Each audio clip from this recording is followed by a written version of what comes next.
las cotizaciones, estas son algunas, son 13 las cotizaciones, pero decidimos tomar estas. Estos son los tipos de dólar en Argentina. Tenemos el dólar solidario, que es el dólar oficial más el 30%, está en 87,42. El dólar blue, el dólar oficial, que es, si se quiere, el que la gente accede sin un tope de $200, aquí informalmente en la Argentina, ilegalmente. 101,97 el contado con liquid. Para las personas que todavía no sepan qué es el contado con liquid, el contado con liquidación son las operaciones que hacen las empresas y las personas físicas en la Argentina comprando acciones y títulos en moneda extranjera y se vende en el exterior, que esto no solamente es compra de divisa, sino fuga de divisa, porque esto se termina vendiendo en el exterior, ¿sí? El dólar bolsa también a 99,94 y el dólar Banco Nación, que es el dólar oficial, que es el que podés comprar hasta $200 en home banking o $100 por cajero, es las cotizaciones a la fecha. Ahora, claramente nosotros ya sabemos que los ejes y este vector también, este dólar, implica automáticamente la inflación. Una inflación que fue del 3,3% en el mes de marzo, donde la concentración de ese aumento fue justamente en lo único que estamos consumiendo, que es alimentos y remedios, ¿sí? Y medicación y perfumería. Que no se entiende, sinceramente. Digo, están en un momento de bonanza. Se ha comprado en el mes de marzo lo que se compra prácticamente en los últimos 3 meses del año pasado. Porque la gente lo único que puede hacer es comprar alimentos. Y hubo una primera etapa de miedo de que no haya alimentos para todos y que la gente se estoqueaba de más. Entonces, digo, hubo un incremento fenomenal de las compras y los precios han lamentablemente acompañado esa demanda sostenida, ¿sí? Estamos en comunicación con el economista, político, hoy director del Banco Nación, el señor Claudio Lozano. ¿Qué tal, Claudio? ¿Cómo estás? Aquí Augusto Pomar te saluda. Sí, ¿qué tal? ¿Cómo les va? Muy bien, Claudio. Bueno, la verdad que muy preocupado. Hemos abordado, por supuesto, lo que corresponde a la parte sanitaria, a la salud, a todos los hechos que pasan en el mundo y el análisis al respecto, pero como decía al principio de este bloque, digo, no podemos separar estos vectores que son salud o economía. Yo creo que el presidente está intentando, bajo varias medidas, tratar de paliarlo, pero creo que no es suficiente. Posiblemente nunca lo sea, porque no estábamos preparados, no hay un manual de uso para abordar una pandemia de estas características. Previo a lo que era el anuncio del día jueves del ministro Guzmán con respecto al pago de la deuda, hubo una volada del dólar paralelo y del contado con liquidación, que claramente esto, vos lo sabés, Claudio, en el corto plazo va a impactar nuevamente en los precios y en los alimentos, que es lo que básicamente estamos consumiendo en estos momentos. Me parece que hay que dejar en claro que la volada del dólar tiene varios componentes. Hay uno de carácter estructural, que es el intento de salida de capitales frente al contexto de crisis mundial, donde lo que obviamente ocurre es que hay una tendencia a salir hacia los mercados más seguros, lo que se suele denominar el vuelo hacia la calidad, y que es lo que está produciendo, por ejemplo, el retorno de capitales a los Estados Unidos, la baja de las tasas de interés en los bonos norteamericanos, como refugio frente al momento que se vive. Hay un dato estructural de carácter mundial.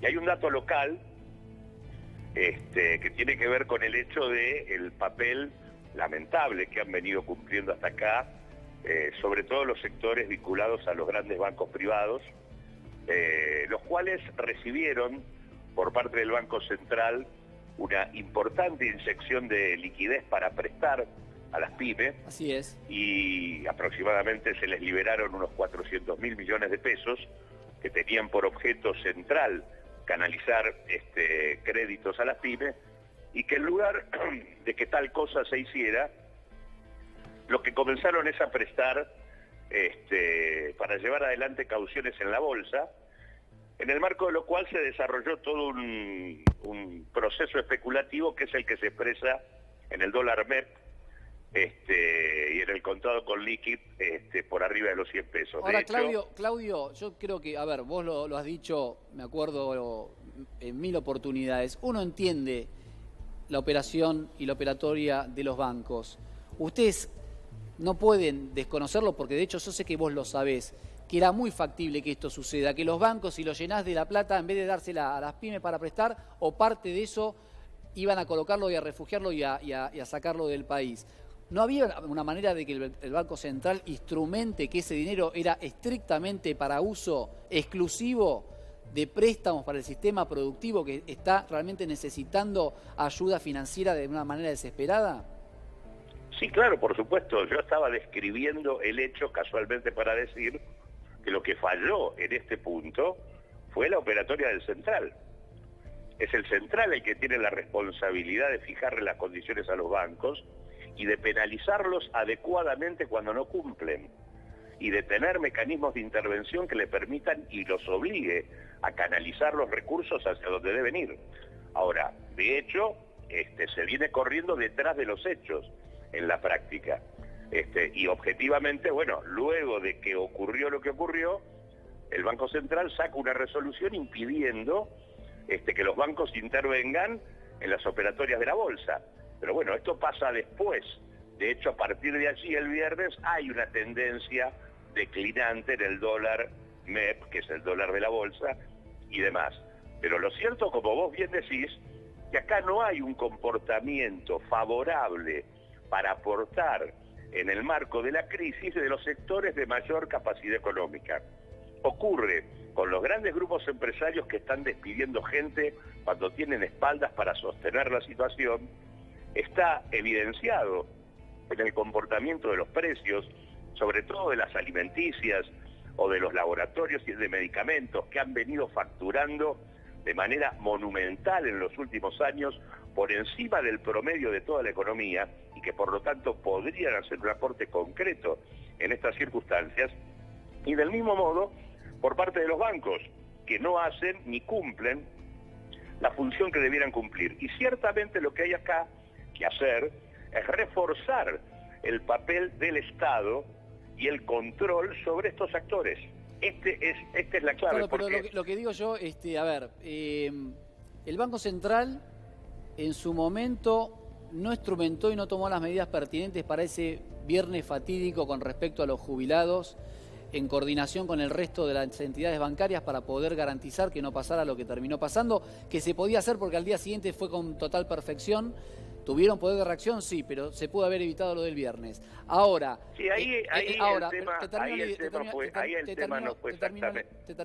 no fue exactamente así. Ahí estuvo más responsabilidad el modo en que no escalonó los pagos el ANSES, que es lo que en todo caso tiene que ver con el Banco Central. Pero te termino la idea. Yo lo que digo es, ahora nos encontramos en función a lo que me decís, que también es de público conocimiento, que el Central a partir del día viernes empezó a tomar medidas como para regular esto. Pero lo concreto es que el dólar saltó de 85, 87 pesos, el contado con liquidación, llegó a tocar 114 pesos.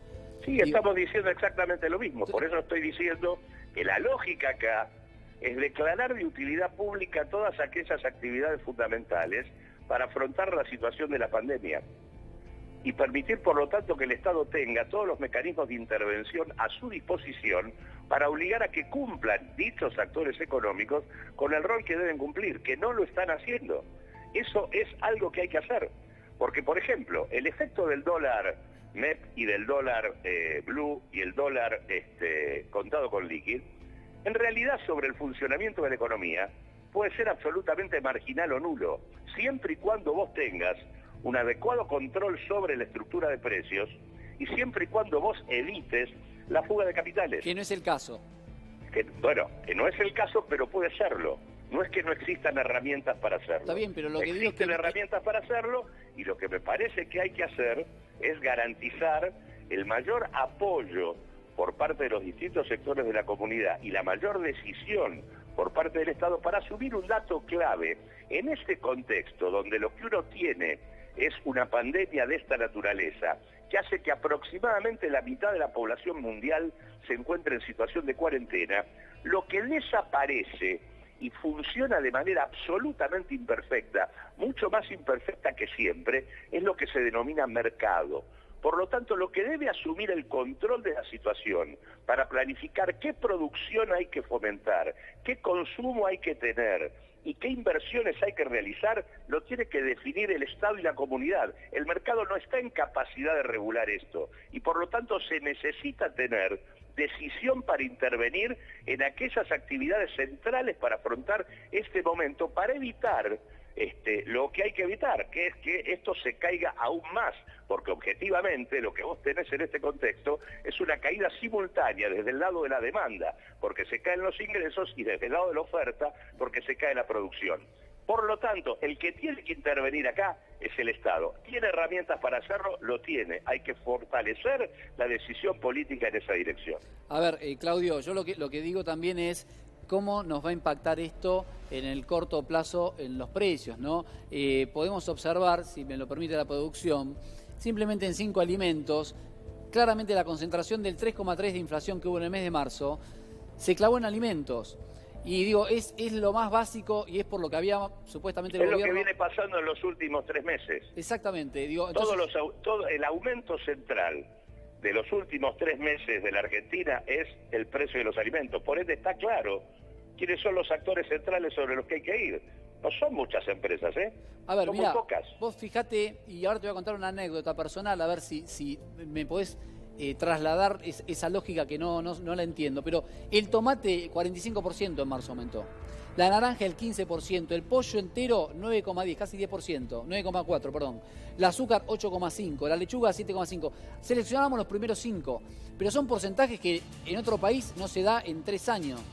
Digo, son porcentajes realmente de locos. Y te decía con respecto a una anécdota personal, el otro día hablando en un comercio que tenía carnicería, verdulería, vendía huevos y demás, de barrio, que lo conozco mucho, me comentaba que los proveedores quieren la mercadería, pero no la bajan para que aumenten los precios. Y le dicen, mira, a partir de la semana que viene, por decirte, el maple de huevo, 350 pesos. Y si no lo pones, no te doy el huevo. Entonces yo digo, el Estado es imposible que pueda controlar esto. Vos me decís, están las herramientas. ¿Cómo que es imposible? No es imposible. Es imposible. A ver, todos los... Vos pensás, no es imposible, pero eso es falso. Pensemos en todos los comercios es que hay. Es absolutamente falso de que es imposible. Es imposible. ¿Por qué digo que es imposible? Porque se puede controlar pero se puede el grado controlar. de concentración en la cadena alimentaria, sobre todo en aquellos sectores de agroindustria y de proveedores, es de tal magnitud que tu capacidad de intervenir con la ley de abastecimiento para obligarlos a abastecer al precio que corresponde existe. Pero Claudio, hay que tener la voluntad política de hacerlo, que es los otra comercios cosa. de cercanía en el conurbano, los comercios de cercanía en el conurbano no son los responsables del problema. Correcto, yo no le estoy echando la culpa, yo precisamente... Bueno, por eso tenés que intervenir en otro lugar, en donde no son múltiples comercios de cercanía que en realidad, esos en gran medida, en la gran mayoría de los casos puede haber excepciones, son víctimas de la misma situación, porque están apretados pero eso es lo que entre estoy el consumidor planteando. Y el proveedor. Lo que digo, ¿cómo haces el control cuando llega el camión al comercio de cercanía? ¿Cómo haces? No tenés que ir a controlar el camión, tenés que ir al proveedor.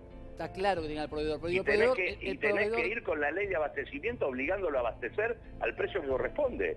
Acá se necesitan medidas extraordinarias, porque es una situación extraordinaria y no se puede permitir niveles de especulación de esta naturaleza. Estamos de acuerdo. Tenés que identificar como Estado quién es Juan, Pedro y José, que están complicando la vida de todos los argentinos. Y esto ocurre en alimentos, ocurre en medicamentos y ocurre en varias otras actividades. Coincido absolutamente con vos. Pero y aquí ocurre a nivel de los bancos. Pero ¿querés que te diga algo? No es que no sabemos dónde tenemos que ir, pero hay que ir. Permitime que te diga algo, y coincido en todo lo que estás diciendo, pero permitime que te diga algo. La única verdad es la realidad, y no sucede. Y no es porque el Estado ha puesto una batería... Eso que no sucede es porque hay una mora en la definición por parte de la política pública, no porque no puede ocurrir. Y lo que hay en discusión ahí es la decisión de tocar o no tocar determinados intereses. No se trata de que no se pueda hacer. Se puede hacer. Hay que hacerlo. En el mientras tanto, seguimos así. Con precios por las nubes. Mientras no haya... Es más, te digo, si acá no se tiene la decisión de garantizar una renta universal a todos los hogares de la Argentina, equivalente por lo menos a la canasta alimentaria, para que los ingresos por lo menos garanticen el alimento del conjunto de una población donde prácticamente más de 8 millones de personas están en situación de absoluta informalidad. Si no se garantiza la liquidez para que las pymes puedan seguir sosteniéndose pagando la nómina salarial, y no se le pone el cascabel al gato para disciplinar el comportamiento de los principales actores, es muy probable que la Argentina no pueda sostener su cuarentena. Y la cuarentena es el único instrumento que hasta ahora tenemos para poder garantizar que la cosa en términos de pandemia no se complique aún más. Así que la decisión es muy concreta, hay que sostener esto, y para eso lo que tiene que haber es un grado de articulación entre el Estado y la comunidad para ir sobre aquellos actores que en lugar de aportar cuando tienen cómo hacerlo, lo que están es boicoteando la situación. Claudio, hay algo muy importante que dijiste, que era garantizar las empresas para que puedan garantizar sus empleos y sus trabajos. Te quiero preguntar algo, que sos economista, desde lo conceptual, a ver qué te parece. Digo, estas líneas de crédito, que claramente no son para todos, porque tenés comercios, la inmensa mayoría de comercios no pueden acceder a ellas, peluquerías, lugares que tienen 10, 15, 8 empleados. Es muy difícil acceder a este crédito por las características y las cosas que te pide un banco. Sí, por ahí una pyme un poco más conformada. ¿Es suficiente como medida el préstamo? Porque yo lo que digo es, la persona que hoy pide... No es el canal financiero no resuelve el problema de cierto segmento de pymes importante que en muchos casos tienen muchas situaciones, cierto nivel de informalidad, y que ciertamente no pasa por el trámite bancario. Como vos bien decís, en general son pymes más estructuradas y con más espaldas las que tienen que ver con los bancos, y ciertamente ahí tiene que intervenir el Estado de otra manera. De hecho, yo creo que una alternativa posible frente a la actitud de los bancos de no resolver las cosas como corresponde es que el Banco Central emita un bono, le dé un bono a los bancos, se quede con la liquidez monumental que en pesos los bancos tienen, y con esos recursos lo asigne directamente el Estado a toda esa franja que tiene que ver con la informalidad empresarial pyme, y que ciertamente en este contexto está sumamente complicada. ¿No sería un instrumento válido el pensar en un subsidio? ¿El qué? ¿No sería un instrumento válido el pensar en que exista o que pongan en carpeta la posibilidad de un subsidio y no un préstamo? ¿Por qué te digo esto? Una empresa que hoy le prestan, una pyme que necesita pagar sueldos por 1 millón de pesos, ¿sí? El mes que viene va a tener el mismo problema, por abril digo, y posiblemente en mayo vuelva a tener el mismo problema. Digo, va a tener un conflicto gigantesco cuando termine esta pandemia, y va encima de ver 3 millones de pesos. Digo, por eso es que digo que esto no se resuelve solamente por el canal financiero. Esto puede ser una parte, pero tenemos que resolverlo por vía de la política fiscal y el subsidio directo del Estado. Por eso te digo, es más factible que el Banco Central tome buena parte de la liquidez que los bancos no están prestando ni van a prestar porque no lo hacen, emite un bono, se quede con esa liquidez y con eso fondee al Estado argentino, y el Estado argentino, a través del Ministerio de la Producción y del Comercio, subsidie a aquellos sectores que forman parte de una amplia franja de informalidad empresarial y que ciertamente no tienen capacidad para afrontar un crédito, y que además en este contexto no están teniendo ingresos. A ver, Claudio, no me cortes, la tengo a Chiche Dualde desde su casa, desde su domicilio por Skype.